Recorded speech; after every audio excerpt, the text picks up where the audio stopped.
But first, welcome to The Real Story. If you witnessed a violent crime in progress, would you call the police? I hope most of us would, but apparently that's not always cut and dry. Last Thursday night in the Afton View Apartments, this is in St. Paul, Minnesota, a man allegedly beat and raped a woman right in a hallway as residents did nothing. Surveillance tapes show that at least 10 witnesses completely ignored the woman's screams and cries for help for over an hour, including a man whose door the woman was knocking on, begging for him to call police. He did nothing.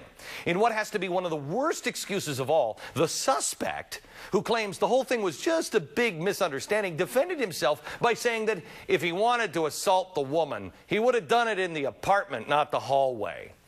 While some people say that no one called the police because of the bystander effect, I say bullcrap. The real story is, this is about cultural assimilation. Let me give you a couple of other facts that have been left out of a lot of the stories. The suspect is Rageh Ibrahim, 26-year-old Somali man. Apartment building where all of this happened, dominated by Somali tenants. Why does it matter? Because according to the director of the Somali Justice Advocacy Center, quote, the only system they know is a military totalitarian government that tortures and executes and people have no rights. They are used to keeping quiet and not saying anything. Well, welcome to America, gang. Use your vocal cords. I get it. Here's the problem. We don't start going down the road of allowing cultural differences among our immigrant groups. It's not an excuse to break our laws. I'm completely sympathetic to what many Somalians have gone through. After all, they're here for freedom and safety, right? But where do we draw the line? On the people that are blaming their behavior on the culture they escaped from.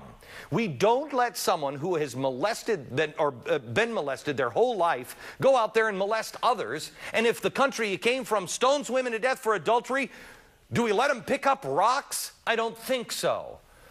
What I'm really afraid of is that this melting pot of ours has stopped melting.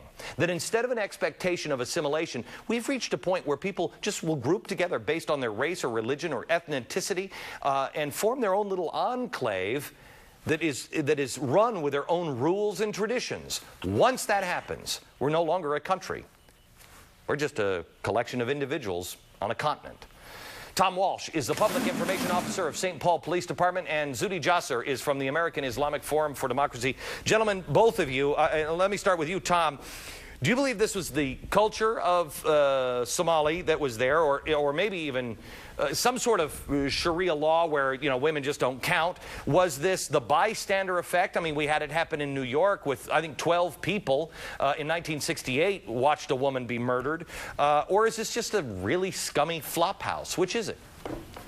Well, Glenn, I don't think that that's a fair analogy. I think that there are some differences here. I think that for example, some of the people involved don't speak English and didn't have the language skills to report the crime. And there was one attempt to intervene. A gentleman was actually chased down the hallway by the suspect. And at the same time, there are some cultural differences that we fully expect.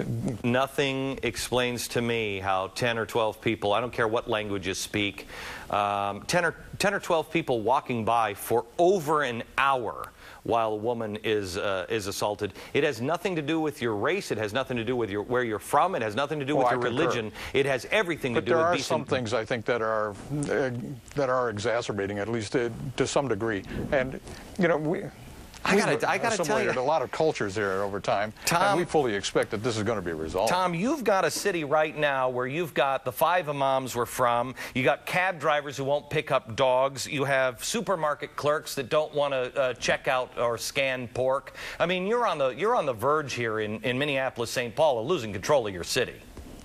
Oh, I would argue that that's not true. I mean, this is a misdemeanor in St. Paul. It's a misdemeanor. Why don't you go after that? And I got to go to Zuhdi. Why wouldn't you go after people like this, Zuhdi? I think, as you say, they need to realize that there's a problem when you start having enclaves. They become incubators of this society. Now, we need to be careful not to generalize on the Somali population or any immigrant population, but the bottom line, any enclave in society that's allowed to incubate it and not be accountable to the moral construct of the rest of society. We saw a German judge a couple months ago that allowed a medieval man to abuse his wife in the name of Islam, when in fact no Muslims wanted to be accountable to that. So the bottom line is that decision was changed. And I have to tell you, I have to tell you that I am not upset at the Somali community as much as I am with some of these organizations that try to make excuses. And and beyond that, Tom, they're telling people to not talk to you, to not talk to the FBI. Some of these organizations in your community are creating fear of the cops. Well, these people come from a nation where they should be afraid of the cops. They're not helping you. We talk with the Somali community on a regular basis. In fact, while I'm here, the chief and some of the other administrators from my department are talking with the elders of that community.